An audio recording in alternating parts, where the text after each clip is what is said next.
DeepSeek V4 saiu em tudo quanto é portal de notícias. Você acordou hoje de manhã e estava sendo bombardeado de informação. Mas tem um detalhe: todo esse mainstream não tá ligado que essa semana não foi só do DeepSeek, foi do Kimi K2.6, foi do Qwen 3.6, 27 bilhão de parâmetro, foi do GPT 5.5, e aqui nesse vídeo você vai encontrar o comparativo que você está procurando, daquelas pessoas que estão realmente usando inteligência artificial no dia a dia para desenvolver software, não para ficar fazendo teste do Pelicano. Então, se você quer uma análise completa do lançamento desse cara, encontrou. Bora pro vídeo. Para quem não está acompanhando de perto, o DeepSeek é um laboratório de inteligência artificial chinês que vem incomodando os laboratórios ocidentais da GPT, no OpenAI, Anthropic, desde o final de 2024. Foi conhecido como o momento DeepSeek. Bolsa de valores foi uma loucura. A galera falou acabou pro ChatGPT, é o fim do ChatGPT. E se tem uma coisa que a galera gosta de tentar fazer premonição, é isso aí, né? Fim de fulano de tal, fim da ferramenta, não sei o quê. E estamos aqui em 2026, não foi o fim do ChatGPT, não foi o fim do DeepSeek no lançamento do GPT-5, não é o fim de nada. Na verdade, é o começo de muita coisa. E é um começo de um ponto de partida importantíssimo aqui, de talvez a gente ir para um caminho oposto do que o mercado está indo. O caminho que o mercado está indo hoje é o caminho de ficar mais caro. Token, LLM, tá tudo ficando mais caro. A Anthropic esses dias brincou ali, ó. Foi mal, tava doidão. Tentou tirar o Cloud Code do plano Pro. Não sei se você viu essa treta aí, mas incomodou bastante gente. E do lado de cá, o DeepSeek V4 ele chega com uma proposta um pouquinho diferente. Em termos de benchmarks comparativos, você vai bater o olho e vai falar, cara, ele tá ali, briga bem com o GPT 5.4 e com o Opus 4.6. Mas a gente já tá no Opus 4.7 e no GPT 5.5. Sim, eu sei, mas o fato dele brigar bem com versões top de linha dos dois laboratórios mais famosos do mundo, isso diz muita coisa. E diz mais ainda quando o preço, o custo para você rodar esse LLM é muito mais barato do que rodar os top de linha desses outros laboratórios. A DeepSeek ela vem com dois modelos, o DeepSeek Flash e o DeepSeek Pro, V4 Flash e V4 Pro. O que vai chamar mais a atenção sua aqui nesse rolê, eu tenho certeza que é o Flash, porque o Pro ele vem com uma precificação já bastante interessante. Se a gente observar bem, ele está custando para cada milhão de input token $1,74, para cada milhão de output token $3,48. Numa brincadeira rápida, se a gente pega o Opus 4.7, por exemplo, ele está custando para a gente $5 no input e $25 no output. É uma diferença muito grande para alguma coisa que está entregando próximo, pelo menos é o que vão dizer os benchmarks que a gente já analisa. Porém, quando a gente vai para a brincadeira de comparar com o DeepSeek V4 Flash, dá uma olhada nesses números, meus amigos.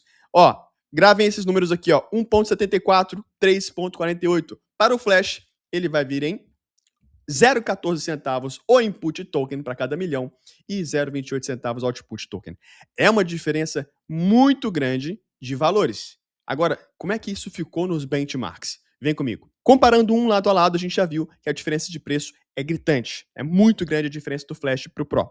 E será que em benchmark, como é que fica? Será que a diferença é tão gritante assim? Vamos entender. Olha só. Terminal Bench Pro, que é aquilo que faz sentido para a gente avaliar quando a gente está usando agentes de IA e capacidade de tool calling e para programação no geral, tá? Terminal Bench 2.0. DeepSeek V4 Pro, 67.9. Muito bom. Se a gente compara, por exemplo, com o Opus 4.6, ele está ganhando com 2 pontos à frente. Terminal Bench Pro do Flash, 56.9.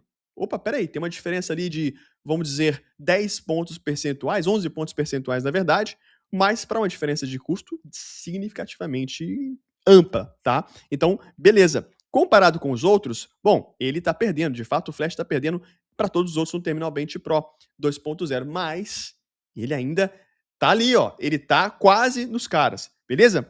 SW Bench Verified, isso aqui vai te chamar a atenção, porque dá uma olhada. 80.6 o DeepSeek V4 Pro, 79 o DeepSeek V4 Flash. Mas peraí, aqui a diferença já diminuiu. Se a gente compara com os demais, o Opus 4.6 estava com 80.08. 80.8, na verdade. E aqui o Flash está com 79. E a diferença para o Pro é 0.2 de diferença. Então, a gente já vê o DeepSeek V4 colando na grade do Opus aqui, tanto no Flash quanto no Max. Se a gente compara no SW Bench Pro, que é aquele benchmark mais complexo, mais difícil do que o SW Bench Verified, que foi a versão inicial, começou a ficar muito fácil, criaram o SW Bench Pro, ele tá aqui, ó, V4 Pro 55.4, V4 Flash 52.6. Não é uma diferença tão grande assim, meus amigos, para a diferença de preço que a gente está vendo. De novo, se a gente compara com outros LLMs como o Opus 4.6, Opus 4.6 57.3, tá? Mas pela diferença de preço, a coisa fica interessante. Comparando com o GPT 5.4 também, a diferença aqui está muito pouca entre esses caras aqui do mercado. O que está acontecendo, turma? O DeepSeek talvez conseguiu criar um novo momento DeepSeek. Aquele momento em que você tem um LLM muito bom, com uma janela de contexto boa e que é muito mais barato do que os laboratórios ocidentais estão cobrando. A grande diferença desse lançamento. Esse é o paper que o time de pesquisa da DeepSeek soltou sobre o DeepSeek V4. E galera, é um arquivo de 58 páginas, ó, grande pra caramba, explicando exatamente como eles montaram esse DeepSeek V4, detalhe por detalhe da questão desde a inferência até a publicação desse LLM. Isso daqui é uma baita de uma resposta, por exemplo, para a Anthropic, que acusou alguns meses atrás as empresas chinesas de fazerem ataques de destilação, ou seja, usar o LLM do mercado aberto americano, né, de pagar a API do Cloud Code para treinar o próprio LLM. Vini, será que isso é verdade? Claro que é, todo mundo faz isso no mercado e o oposto também acontece. Mas o que é uma lavada na cara disso daqui é que eles trouxeram a parte técnica e o DeepSeek V4 é open source. Então você consegue pegar o doc, o paper técnico que eles trouxeram e cruzar com o open source e entender de fato como que está funcionando esse cara. Isso daqui, galera, eu tiro o meu chapéu, eu mostro minha calvície pro pessoal da DeepSeek, porque foi um documento muito bem escrito, e se você manja mais disso, é mais técnico, eu recomendo você dar uma lida nisso daqui, que é bem profundo e tem uns insights bem interessantes aqui dentro. Presta mesmo para desenvolvimento? Vamos lá, para você entender se presta ou não para desenvolvimento, tem alguns parâmetros para você ficar atento. O primeiro deles é o throughput, a velocidade que esse LLM tem de tokens por segundo. O throughput do V4 Flash está em 63 tokens por segundo. É um bom throughput, você vai conseguir desembolar com ele. A latência está baixa também, 0,84 segundos, perfeito. O V4, ele está com um throughput mais ou menos. Ele está parecido com o throughput do Opus 4.7, por exemplo. 32 tokens por segundo ali em média, com uma latência de 1,28. Oi, Vini, mas eu vi num podcast aí que o Akita falou que para funcionar bem mesmo tinha que ser no mínimo 500 tokens por segundo.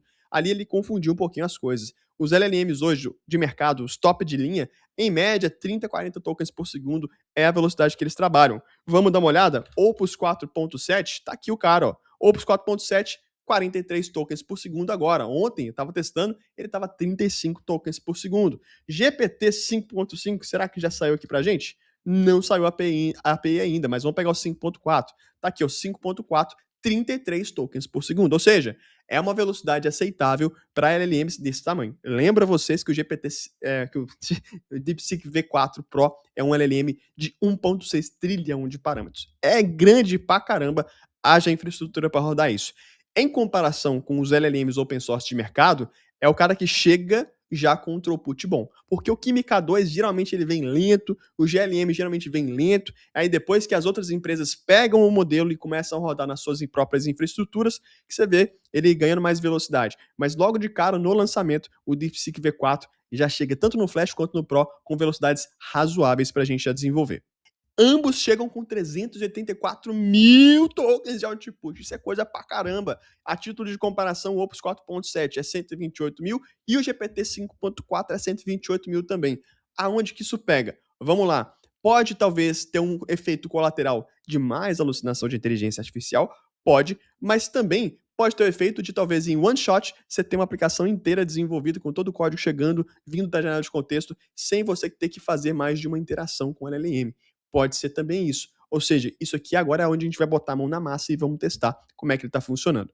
Como que eu conecto com esse cara hoje? Bom, um dos caminhos que você pode utilizar é o próprio OpenRouter. Você vai lá no OpenRouter, cria sua chave de API e começa a testar esse cara. Onde? Aí você seleciona um harness. Você pode vir no próprio OpenRouter, no chat dele, que não vai ser o melhor cenário do mundo para você testar o LLM. Por quê? Aqui você está testando ele cru, sem nenhum tipo de otimização, nenhum tipo de agent loop para melhorar o resultado para você. Se você pega um harness, por exemplo, como o próprio Cloud Code, usando o Cloud Code Router, talvez você pluga direto no DeepSeek V4 lá e você tem um resultado melhor. Você pode pegar o harness do OpenCode também, o próprio VS Code, e já conecta direto dentro do OpenRouter. Na minha visão, teste do Pelicano, joguinho, landing page, isso era muito massa pra gente avaliar a evolução dos LLMs no ano passado, que era nítido o salto de um LLM para o outro. Agora, se eu pegar o DeepSeek V4 e fazer um teste do Pelicano, eu não preciso saber se o LLM é bom em SVG, eu preciso saber se ele é bom em Elixir, se ele é bom em Java, se ele é bom em Python, Rust, TypeScript, entende? Mas não só ser bom nisso, como que ele se comporta dentro de um harness do tipo Cloud Code, Open Code, VS Code, Cursor AI, dentro do dia a dia de desenvolvimento de software na base de código complexa.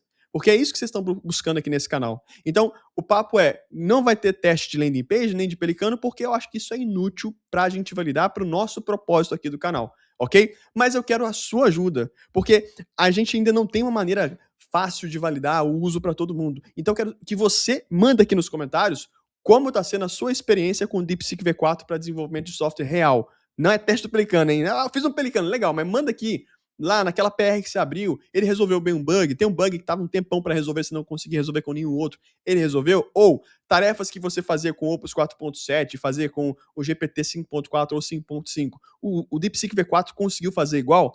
É isso que a gente quer ouvir e isso é o feedback que eu preciso de vocês. Aqui a gente constrói o conteúdo juntos. Combinado?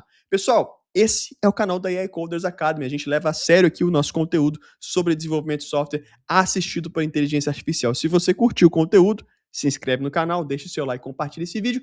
Eu sou o Vini, no mais, tamo junto. Aquele abraço e valeu.